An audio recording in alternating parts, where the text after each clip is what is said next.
Jozicoin. Okay, you've probably heard this name floating around, but what is it really? Well, today we're going to unpack this whole phenomenon because it's being described in a very particular and really intriguing way. Yeah, see, in all the chatter about this, one phrase just keeps popping up: the biggest game in Africa. I mean, that's a huge claim, right? Super confident, but also, what does that even mean? It's pretty mysterious.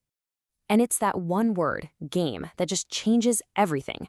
Suddenly, we're not just talking about an asset or some new tech. No, this frames it as an activity. Something with rules and players and real stakes. So that's the big question we've got to ask. What kind of game are we actually playing here? Let's dive in and find out. All right, so with any good puzzle, you've got to start with the most obvious clues, right? And for us, that's the name itself. Let's break it down. And honestly, it's kind of surprising how simple this is to crack once you just look at the two parts. First up, Josie. That's the super common, affectionate nickname for Johannesburg, South Africa's big economic hub. And coin? Come on. In this day and age, that's pretty much always shorthand for cryptocurrency or some kind of digital asset. So you put those two pieces together and bam, we've got a working definition. Jozicoin seems to be a digital currency, a crypto asset that's tied in a big way to Johannesburg, maybe where it started or where its community is strongest. Okay, that's a solid start, but it still doesn't explain that whole game thing, does it? So we've kind of figured out the what and the where. Now we need to tackle the how. It's time to try and figure out the rules of this so-called game. And this right here is the crucial part.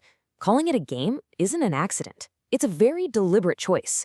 It makes you think of interaction, of strategy, maybe even fun. That's a totally different vibe than calling it, say, an investment or a stock. So what does that choice of word tell us? Well, from what we can see, the thinking on this really splits into two main camps. On one hand, could it be a game of skill? Where your choices, your actions, directly impact whether you win or lose. Or is it just a game of pure chance, where you're basically just placing a bet and hoping for the best, with the outcome totally out of your hands? Okay, so if we look at the game of skill argument, that points to something with like play-to-earn mechanics. Maybe that means community challenges where people team up for a reward. Or it could just mean that the people who make the smartest, most strategic moves are the ones who end up winning. But then you've got the game of chance side of things, and that paints a totally different picture. We're talking high-risk, high-reward investing, pure market speculation, basically an economic gamble where the result depends on these huge, unpredictable forces you have no control over. But maybe it's not so black and white. Maybe it's not one or the other. What if the word game is actually the perfect metaphor for a brand new kind of economic system? One that mashes together skill and chance, creating this interactive financial world that has somehow managed to pull in millions of people. Because let's be real, in any game, especially one this massive, there are consequences. There are going to be winners and there are going to be losers. So let's talk about what's really at stake here. And that claim, the biggest game in Africa, turns out that's not just hype. We're seeing reports of over 1 million participants. The scale is just immense. Think about that. A huge community of players all plugged into this one ecosystem. And when you have that many players, well, that's where the breathtaking volatility comes in. The chance to make these massive gains is matched step for step by the risk of staggering losses.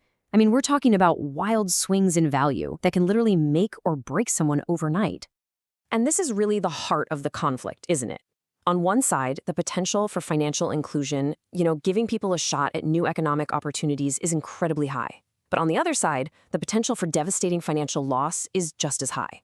They're two sides of the same, well, you could say coin. Okay, so we've looked at the name, we've talked about the rules, the players.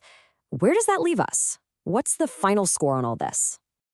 I think the main takeaway is this. Jozicoin is a seriously high-stakes phenomenon. That whole game framing, it's not a gimmick. It's the best way to describe a system that is actively mixing together life-changing financial opportunity with really profound, always-there risk. Which brings us right back to where we started, the biggest game in Africa. See, now it's not just a catchphrase, is it? It's this complex label for something that could be a genuinely revolutionary new economy, or it could be a massive speculative bubble, just waiting to pop. And in the end, that leaves us with one huge, lingering question. Are we looking at the actual future of finance here? a totally new way for people to build wealth and community? Or is this just the continent's most elaborate, most popular gamble? How you answer that might just determine how you decide to play the game.